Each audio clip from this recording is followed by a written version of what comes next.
Eta gaurko azkenengo hitzartzeari paso emateko, hementsa daukagu, Unai Fernández de Betoño, bera ere arkitektua, irakaslea, eta zurea da hitza. Oso ondo. Egunon, eguerdi on ja guztioi. Nik uste ideia gehienak ja esanda daudela, baina, saietuko naiz akaso beste hitz batzuekin eta saltzen. Hitzaldi labur honi jarri diote komunitaterako hirigintza izena. Nik uste pixkat joango dela komentatu izan diren ideia batzuen hildotik. Asmoa daukat esatea laburki zer den niretzat komunitaterako hirigintza. Egia esan ez da ideia berri bat, egina dago, 20. mendean asko landu den ideia da, gutxienez zenbait esparrutan, eta gaur egun berritze bat izaten ari den ideia da, eta nire ustez zorionez, ezta. Eta azkenik, saiatuko naiz tartekatzen pixkat EASoko eremurako ideia batzuekin, eta ja, eskusatio non petita, ez nago ados metroaren proiektuarekin, baina nik uste baita ere joan behar garela pentsatzen zer nolako eremu egin daitekeen EASon, nahiz eta horrek ematen duen pixka kontraesanean dagoela bestearekin. Nik uste ez daudela kontra jarritan, nik uste lan egin behar degula alor guztietan, eta saiatu behar garela gertatzen ari den guztiari aurreratzen, ezta? Komunitaterako hirigintza zer da? Interes kolektiboa defendatzen duen hirigintza. Interes kolektibotzat, egia esan, hor eztabaida izan dezakegu zeintzuk diren interes kolektiboak, politikoak, ekonomikoak, sozialak, lau familia aberatsek ere osatu dezakete komunitate bat, baina nik uste hemen aldarrikatzen ari garena da herritar klasearen interes minimo batzuk bilatzen dituen hirigintza, ezta? Babes batzuk ematen dituena, hezkuntza duina ematen duena, etxebizitza duina, lan duina, osasun atentzio duina, eta beraz hori izango zen komunitaterako hirigintza, eta nik uste ideia horiek toki batean ere ematen direla, komunitatea ere zentratzen da toki jakin batean, eta hori da auzoa.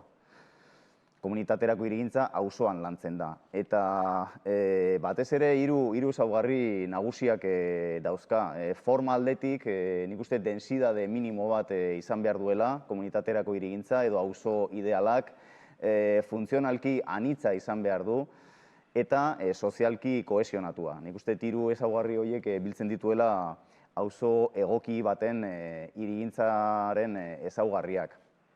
Formari dagokionez, densidadeari dagokionez, esan behar da, adibidez, irudi honetan aspaldikoa da, 60. hamarkadakoa, baina agertzen dira 5 antolamendu oso ezberdinak, baina 5etan dago eraikigarritasun berdina. Daude nolabait esateko etxe bizitza kopuru berdina, ezta? Eta segunda nola jartzen diren formalki gauzak, emaitzak oso ezberdinak izan daitezke, harreman batzuk erraztu daitezke ala zaildu, eta beraz, nik uste oso kontuan hartu behar den gaia dela densidadea, baina ez bakarrik densidadea, baita ere jarraitutasuna eta konpaktutasuna. Hemen ere hitz egin izan da, zer nolako kontrola egon daitekeen etxeen eta espazio publikoaren artean, eta nik uste hori errazteko kale jarraiak ere saiatu egin behar garela lantzen, ezta? Historian zehar hori ez da beti horrela egin izan, eta akatsetatik ere ikas dezakegu, eta nik uste saiatu egin behar garela baita ere hiria ez bakarrik densoa izaten, baizik eta baita ere jarraia eta konpaktua. Bestalde, aniztasuna ere aipatu dut. Aniztasunak esan nahi du ez izatea auzoa zerbait monofuntzionala, ez izatea bizitzeko tokia leku batean, lan egiteko tokia beste leku batean, aisialdia edo komertzioa egiteko beste toki batean, azken finean horrek egiten duena da hiria pobretu, eta gainera ez bakarrik ikuspegi funtzional batetik, baizik eta baita ere ingurumenaren ikuspegitik banandu egiten badira funtzioak azkenean mugikortasuna induzitu egiten da, eta nik uste ikasten ari garela azken hamarkadetan gertuago baldin badauzkagu funtzio horiek eta auzo berean baldin badauzkagu, segurazki kasu guztietan ez da posible, baina ahalik eta gertuen baldin badaude etxeak, lantokiak, aisialdiguneak eta nik uste ingurumena ere ateratzen dela irabazten, zeren mugikortasuna ere alferrekotzat bihurtzen dugu, ezta? Eta beraz, edo beste motatako mugikortasun batzuk landu daitezke, oinez, bizikletaz eta abar. Eta hirugarren ezaugarria esan dudan bezala, pixkat ikuspegi sozialari ikusita, nik uste lortu behar ditugula auzo kohesionatuak, ezta? Eta hori lortzen da hainbat modutan, baino besteak beste beharrezko hornidurak auzoan bertan edukitzen. Hau da, Gasteizko Lakuarako auzorako egindako azterketa bat, eta erakusten du 600 metroko diametroko zirkunferentzi batzuetan, zer nolako hornidurak, zer nolako ekipamenduak dauden funtzioka, ezta? Hezkuntzaren alorrean, zerbitzu sozialen alorrean, ez dakit osasunaren alorrean, eta abar. Eta beraz, horrek ere egin dezake auzo bat kohesionatuagoa izatea, azken finean, dauzkazulako zeure zerbitzuak gertu, ezta?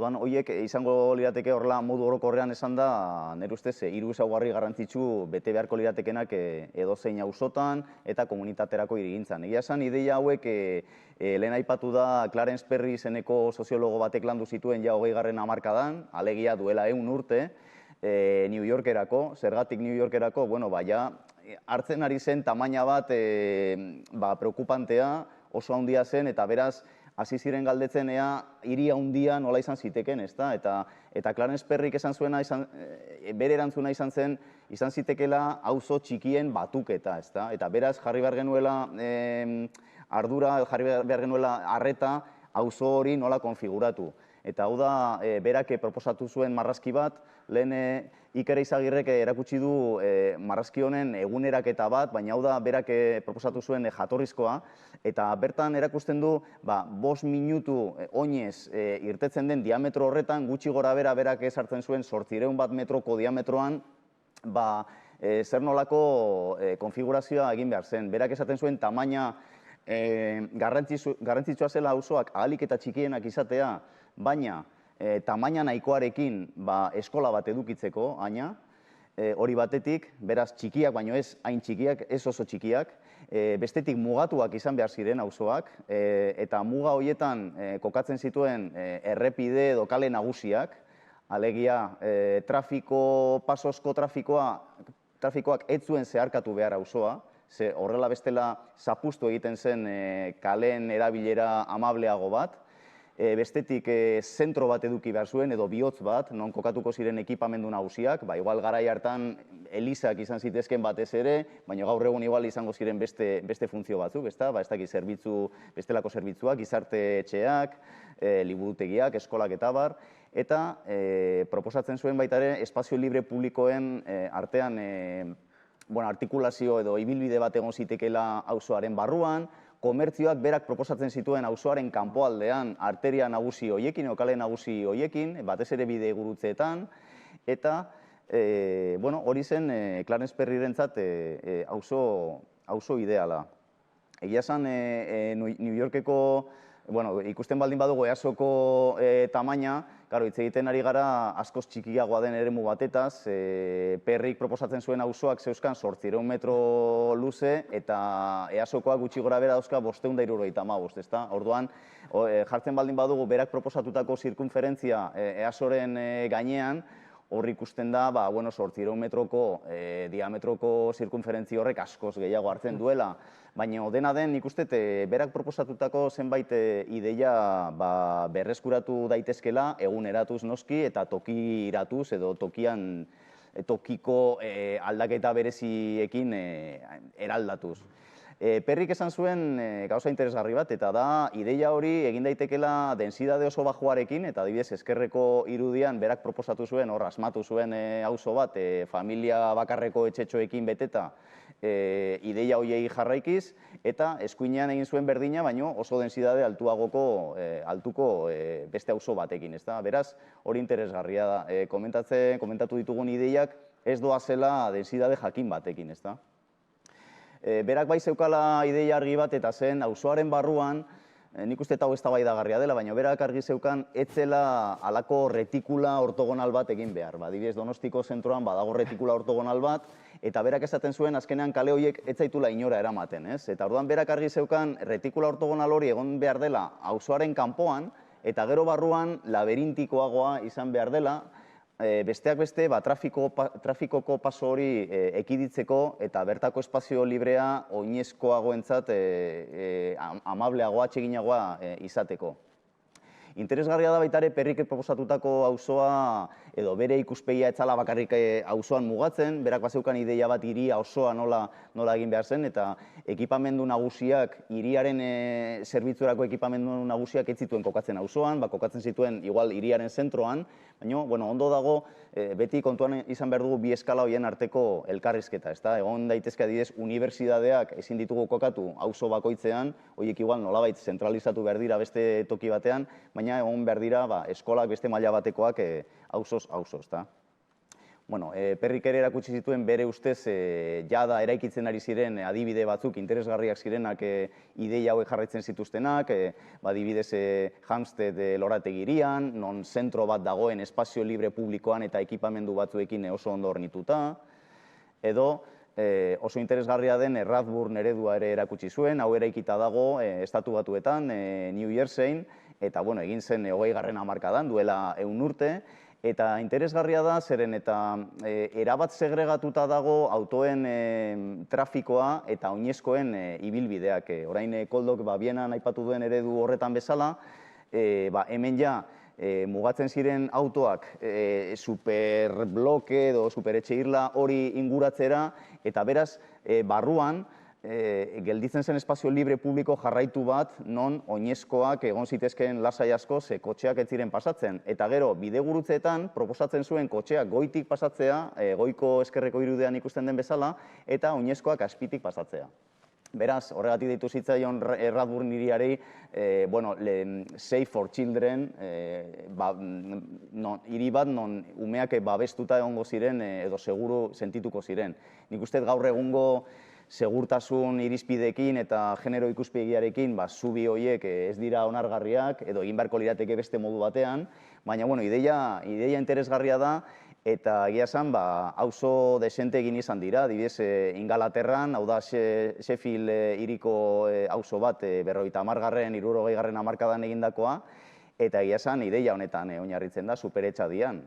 Autoek inguratzen dute, sarrera daukat etxetara, baina gero bueltatu behar dira kanpora, eta barruan gelditzen den espazio guztia libre dago kotxeengandik, eta beraz hor umeak lasaiago jolastu dezakete, harremanak egin daitezke lasaiago espazio horietan, egon zaitezke espazio horietan.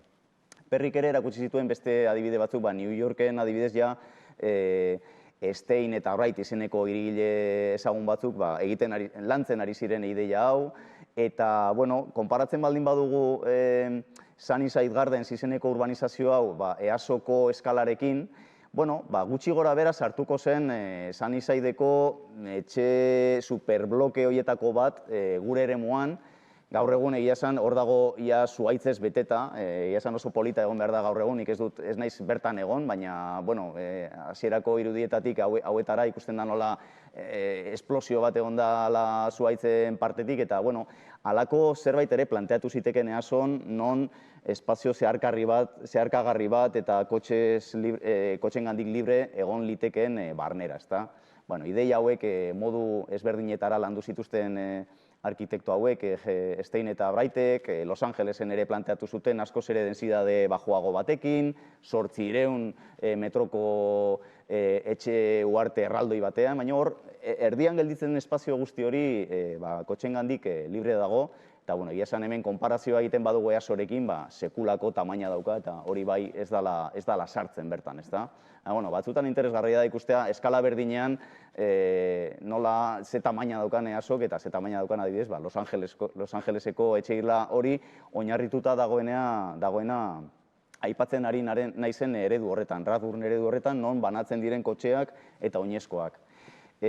Auzo unitatearen ideia askotan landu da 20. mendean, nola hiri handia izan daitekeen hiri txikien batuketa, eta hemen dauzkazue adibidez berdinak, 40. hamarkadakoak, eta azkenean ideia da hori hiri polizentrikoa, lehen ere aipatu da, non zentro handi bat eta hazkunde amaigabea daukana egin ordez, saiatu edo pentsatu daiteke hiri handia izan daitekela auzo txikiagoen batuketa, ezta? Eta bakoitzak bere zentroarekin, bere ekipamenduarekin, eta abar.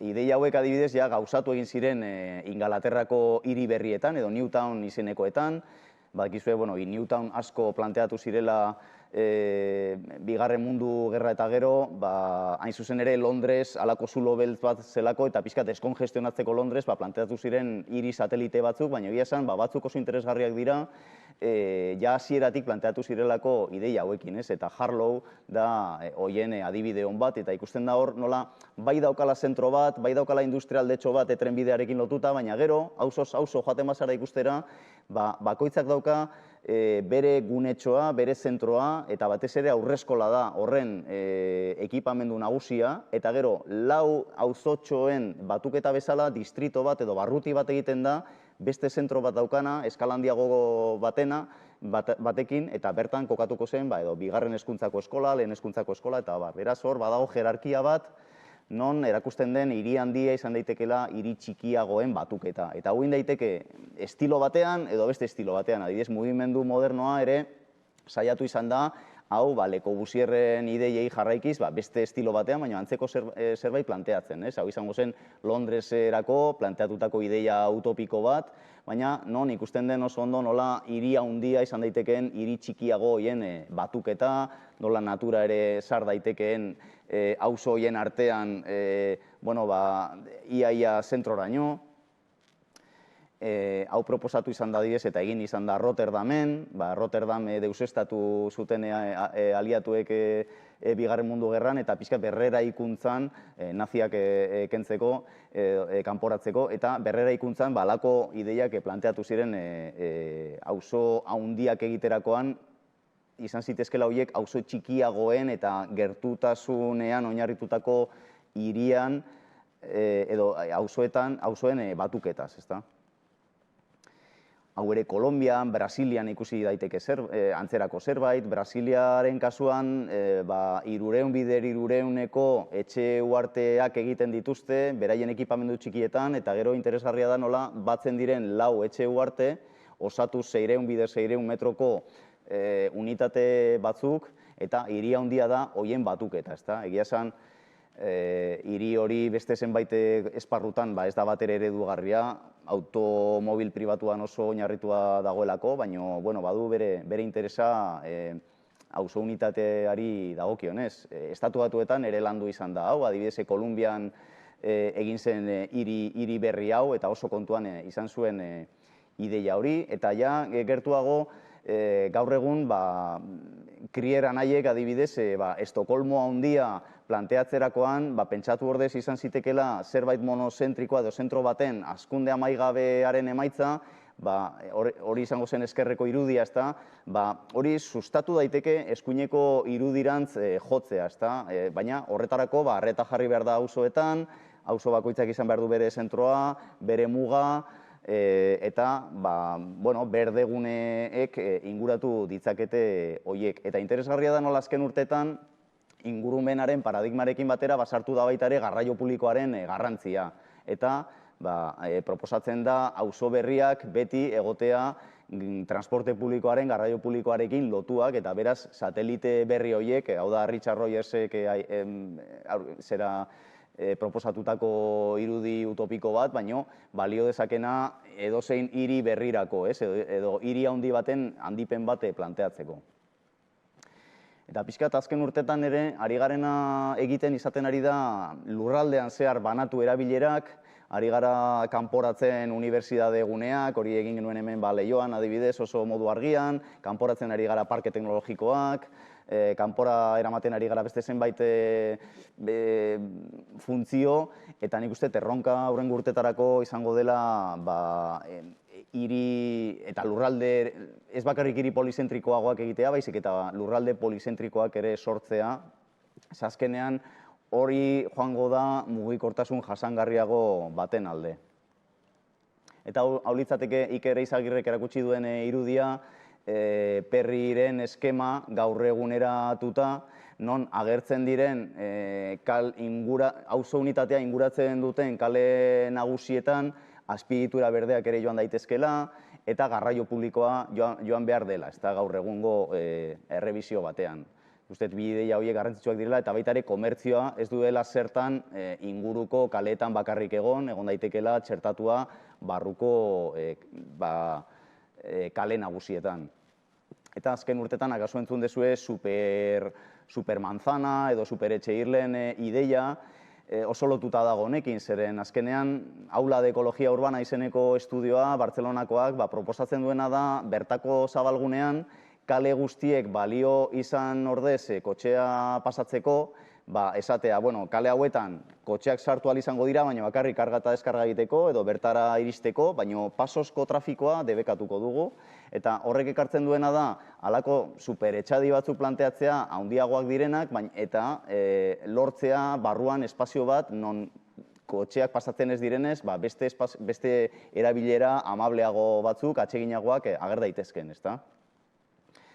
Hori aplikatzen ari da zenbait mugikortasun planetan, nik uste Donostirako ere egin zala eskema bat ideia hoiei jarraikiz, baina batez ere Gasteizen 2007tik mugikortasun plan bat daukagu ideia horretan oinarrituta, naiz eta aspalditik daukagun superetxadi bat, Lako Arriagan, hemen ikusten den bezala, egia esan ez da oso ondo ikusten irudian, baina eskuineko orto argazkian, goitik behera, erdian, ikusten da espazio libre berde bat, hori ez dute zeharkatzen kotxeek. Kotxeak iritsi daitezke etxeetara, baina gero bueltatu behar dira atzera, eta bakarrik inguratu dezakete superetxadi hori. Egia esan, nire ustez, emaitza hemen ez da oso zorionekoa izan, gero bertaratzen baldin bazarete, eskala handiegia da, densidade oso altua da, adibidez, beheko parke hori erraldoia da, igual beste eskala baterako pentsatua da, baina ideiak balio du.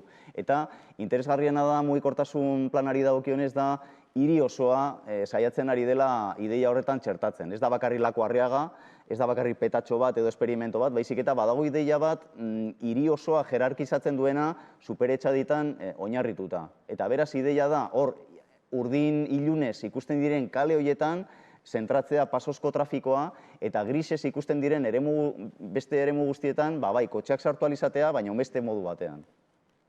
Honi ja ikusi zaizkio arazo batzuk, eta da noski, eramaten baldin baituzu, zentratzen baituzu kotxe guztiak kale jakin batzuetan, hor arazoak sor daitezke, eta ja egiten ari dira honen errebizio bat, zentroan beste motatako superetxadi batzuk planteatuz, eta batez ere jokatzen kotxeen abiadurekin, ezta? Nik uste eta hau ja hasi garela ikusten beste hainbat hiritan, Donostin ja badaude kale asko igual 30 joan behar zarena, Bilbon duela gutxi saiatzen ari dira, duela gutxiti saiatzen ari dira hori hiri osora eramaten, baina nire ustez Gasteizen interesgarria dena da, badagoela atzetik halako ikuspegi integral bat hori aurrera eramateko. Low cost superetxadi batzuk planteatzen dira zenbait kasutan. Zer esan nahi du horrek?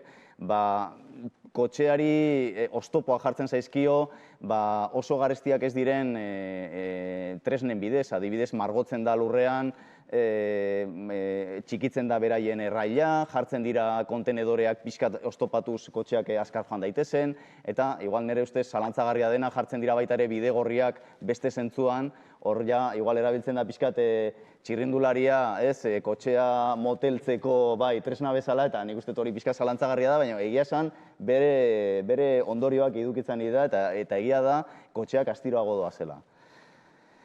Eta, gero, horrekin batera, zenbait ja operazio interesgarriagoak edo handiagoak ez direnak hain low cost, kentzen dira kotxeak plaza batzuetatik, hau da, betiko peatonalizazio bat, baina nik uste hemen interesgarria dena badagoela hiri osoaren ideia bat atzetik, ezta? Eta honetan, erabat txertatuta dago ideia hauetan, 15 minutuko hiria, Carlos Morenorena eta Hidalgorena, baina ja Iker Izagirrek azaldu digunez, ez naiz hartuko horretan. Nik uste pixkat auzoen Donosti bat irudikatuko bagenu, noski horre aso bakarrik, nik uste ez daukala tamaina nahikorik auzo bat izateko, baina, nik uste, lehen Mikel Alvarezek nik uste nahiko ondo azaldu duela Amarra Zaharraren izaera hori, eta igual justo Easoko eremua ez da auzo bat, baina igual Amarra Zaharra bai daukala nortasuna, eta nik uste hori saiatu beharko litzateke mantentzen, zaila izan arren.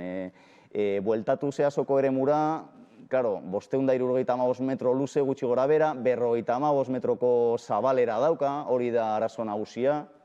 Eta gero badauka zonalde bat pixkat, bueno, lodiagoa edo zabalagoa dena, eta gainerakoa nahiko estua, ezta?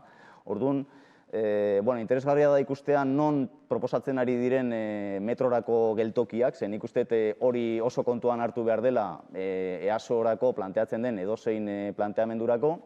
Bi sarrera nagusi daude, bat egongo da Autonomia kalean, horre iparraldean, izango duena igogailuz sarrera bat Osasun kalearen amaieran, beraz beste kota altuago batean, eta gero Errondon ere hor bekaldean, hegoaldean beste sarrera bat egongo dena, bai sarrera ohikoa eta igogailuarena. Hau izango zen pixkat beste irudi batzuetan berdina ikusita, eta nik uste hori kontuan hartu beharko litzatekela. Azaltzea nondik agertzen diren 500 etxebizitza horiek, da pixkat askotan planteatzen den Excel hirigintza, aplikatzen da formula matematiko bat eta da ateratzen dena. Legeak esaten du hor gehienezko eraikigarritasuna dela 2,3, egiten dutena da 21.000 bider 2,3, ateratzen da 480 eta pixkat horri borobilduz, 500. Osea, hori da egin den azterketa sakona, ez? Nik uste, hombre, egia da, baldin bada egoitza edo etxe bizitza auzo bat, legeak esartzen du minimo bat eta maximo bat. Hor mugitu behar gara, baina, gero, haiek joaten dira, haiek esaten dudanean da udal gobernua joaten da justo maximora, ez? Alaiketa etekin ekonomiko handiena ateratzera. Ulergarria da, baina kuestionagarria ere bai. Nik uste beste hainbat faktore jarri behar ditugula mahai gainean, eta adibidez gutxiengoa, legea jartzen duen gutxiengoa, ze baita ere nik uste legea nahiko aurreratua dela, 2006an egin zen, baina bere ideia zen ezin dugu alferrik galdu lurzorua, orduan ezin ditugu etxetxoak egin hiri baten erdian, orduan gutxienez 0,4ko eraikigarritasuna jartzen da, baina karo, hori izango zen 80 piko etxe bizitza. Orduan hor horkila bat dago, 80 piko eta 500en artean, nik uste hor aukera asko daudela eta modu ezberdin askotara egin daitekela, ez? Orduan, bueno, nire lehenengo ideia, eta hoi die gogeta personalak dira, baina nik uste eremua pixka bat kuestionatu daitekela. Kartel, ni honetan oinarritu naiz, kartel honetan beraiek egindakoa, non agertzen den eremua urdinez, eta egia esan, nik uste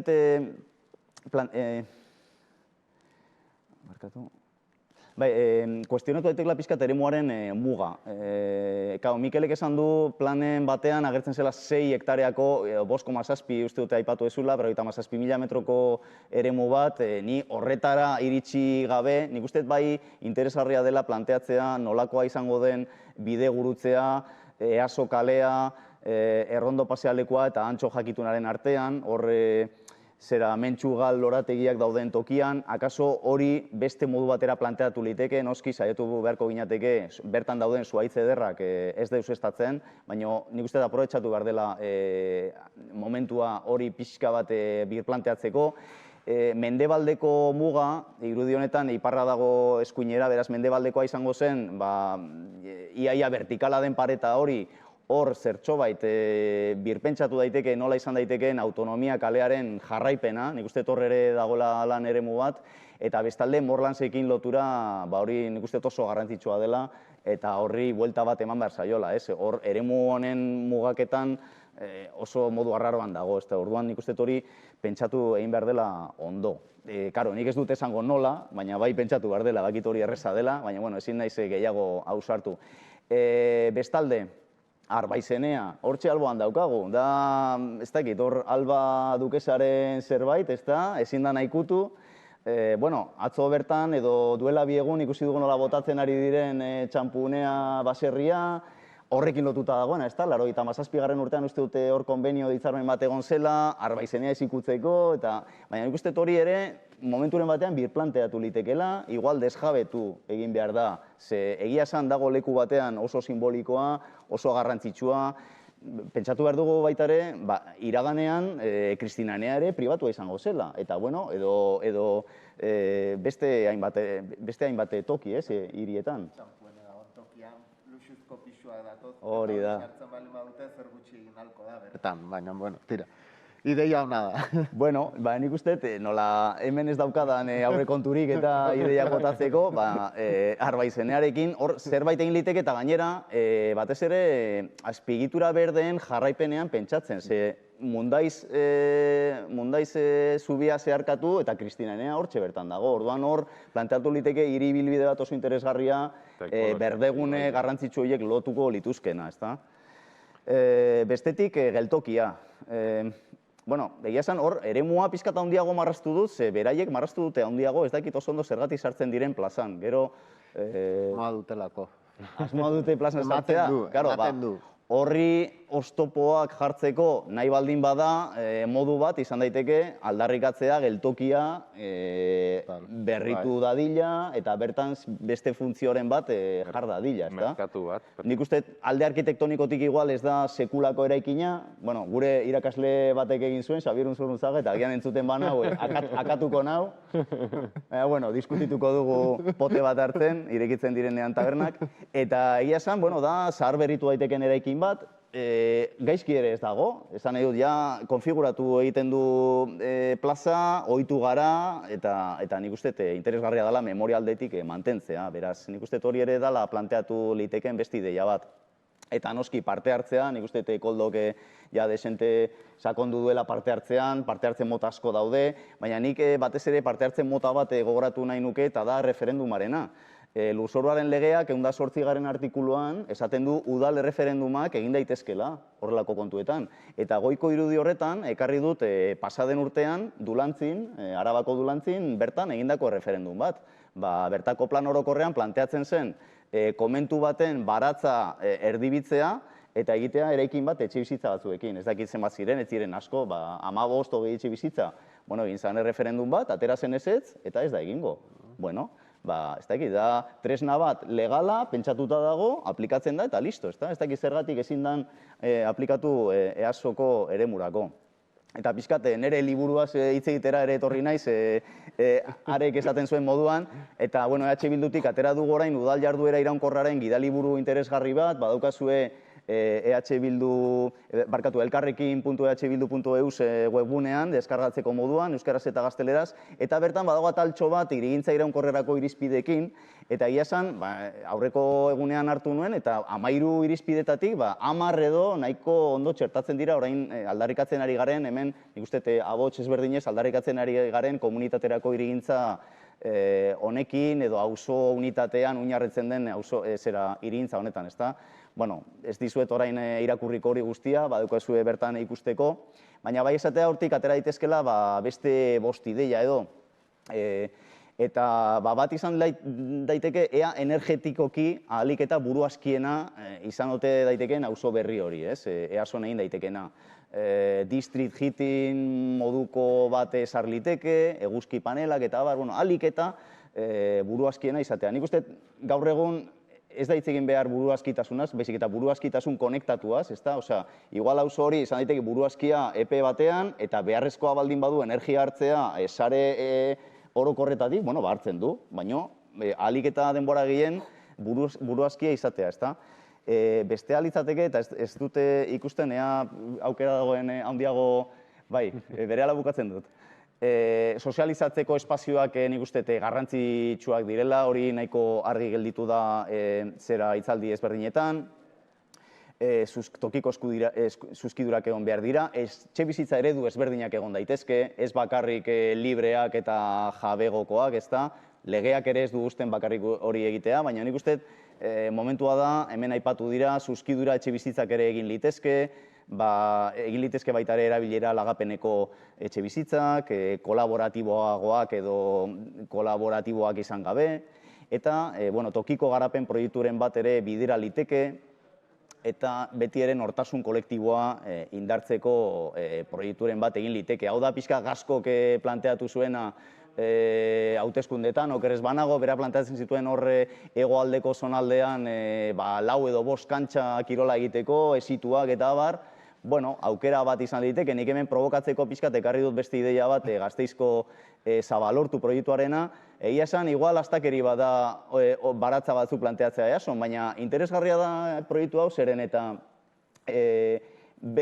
partzela honetan ekipamendu bat zijoan, eta herritarrek, auzotarrek ikusi zuten etzala eraikitzen, eta beraz, joan ziren udalaren gana, eta egin zuten hitzarmen bat, behin-behinean, erabili ahal izateko espazio hori, egin zuten auzo elkarte bat, eta beraiek kudeatzen dute. Eta egia esan oso onarpen ona izan du, komunitatea ere egiten duen proiektu bat da, eta de hecho beste bat egin nahi dute auzoan bertan, Zabalgana, beraz, arrakasta izan duen eredua dela esan daiteke. Eta horrekin amaitzen dut, gogoratzea berriz ere, nik uste, nortasun kolektiboa eta helburu kolektiboak jarri behar ditugula, helburu ekonomikoen aurrean, bai, ez dakit, kuarteletan edo infernuan, eta baita EASoko eremuan, eta gaur saiatu gara horretarako ideiatxo batzuk ematen, erabilgarriak badira, primeran. Eskerrik asko.